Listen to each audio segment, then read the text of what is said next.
প্রতি বন্ধুত্ব করবা, বন্ধুত্বের আচরণ পাবা। আর কাটাতারে আমার ফেরাদিকে ঝুলিয়ে রাখবা। আমরা প্রতিটি হত্যাকাণ্ডের প্রতিশোধ গ্রহণ করবার জন্য সাধারণের চেতনায় উদ্বুদ্ধ হব।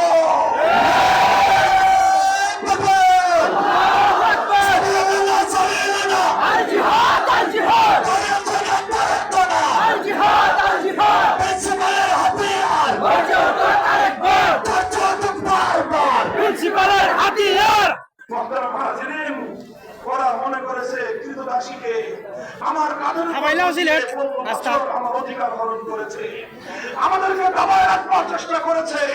প্রমাণ হয়েছে কোন ভূখণ্ড যখন বিপ্লবের জন্য প্রস্তুত হয়ে যায়, কোন নেতার নেতৃত্বের প্রয়োজন হয় না। কোন ভূখণ্ড যখন বিপ্লবের জন্য উর্বর হয়ে ওঠে, বড় বড় রাজনৈতিক দলের প্রয়োজন হয় না। সামান্য কিছু ইয়াং ছাত্ররা বিপ্লবের নেতৃত্ব দিতে পারে। শেখ হাসিনা, জালিম শাহীর মতো যুগের নব্য ফেরাউন তাদেরকে দেশ থেকে উৎখাত করে ছাড়তে পারে। ভয় কিসে? তুমি ন্যায়ের ঝান্ডা নিয়ে দাঁড়াও, সাহায্য করবেন কে? তুমি হকের ঝান্ডা নিয়ে দাঁড়াও, তোমার পক্ষে গায়েবী মদত নাজিল করবেন কে? তোমরা প্রস্তুত হও ইনশাআল্লাহ। বিপ্লব হবে মাটিতে, চূড়ান্ত বিপ্লব হবে মাটিতে। আল্লাহ পাক তৌফিক দান করেন, আমিন। কাজেই বৈষম্য, বেইনসাফি মামুলি কোনো বিষয় নয়।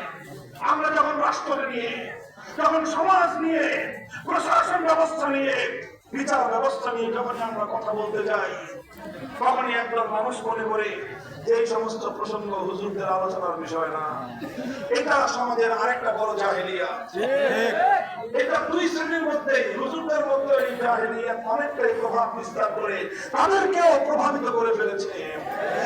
এখন আলেমরা হীনমন্যতায় ভুগছে। হে উলামায়ে কেরাম, নামাজের ওয়াজ করা যেরকম তোমার জিম্মাদারি, বেইনসাফির বিরুদ্ধে ওয়াজ করা তোমারই জিম্মাদারি। মানুষকে পর্দা ফসিলের ওয়াজ করা যেরকম আলেমদের দায়িত্ব, এই বিচার ব্যবস্থাকে ভেঙে গুড়িয়ে দিয়ে ইসলামী বিচার ব্যবস্থা কায়েম করার সংগ্রাম করো তোমারই জিম্মাদারি।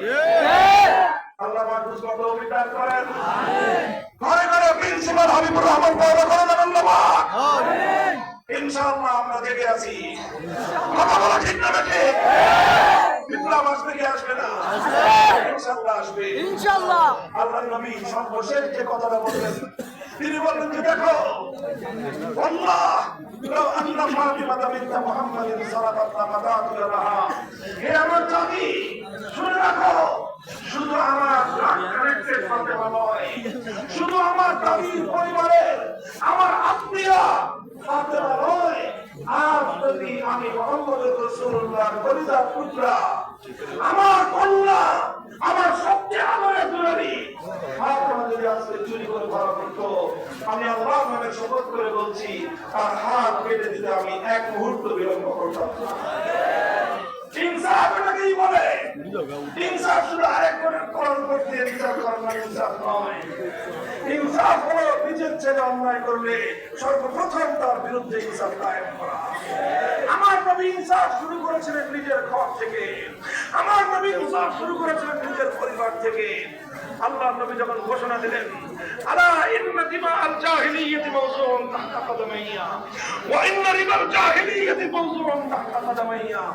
জাহেলি যুগের সমস্ত কুপ্রথা, সমস্ত সুদী ব্যবস্থা আমি ধ্বংস ঘোষণা করলাম, বিলুপ্ত ঘোষণা করলাম। ওয়া ইন্না আউওয়ালা রিবা কাদাহু রিবাল আব্বাস ইবনে আব্দুল মুত্তালিব। সর্বপ্রথম যার সুদ আমি ঘোষণা করলাম সেটা হলো আমার আপন চাচা আব্বাস রাদিয়াল্লাহু আনহু। সম্পদশালী মানুষ ছিলেন, সুদের উপর টাকা লব্ধি করতেন। আল্লাহর নবী ঘোষণা দিয়ে দিলেন, যারা যারা আমার চাচার কাছ থেকে সুদের উপর ঋণ নিয়েছিল, শুধুমাত্র মূল পুঁজি ফেরত দিবা, এক টাকাও সুদ দিবা না। ইনসাফ কায়েম করতে হবে নিজের পরিবার থেকে, নিজের ঘর থেকে। বর্তমান সরকার, ভবিষ্যৎ সরকার, অতীত সরকারকে তো কোনো লাভ নাই। সবাইকে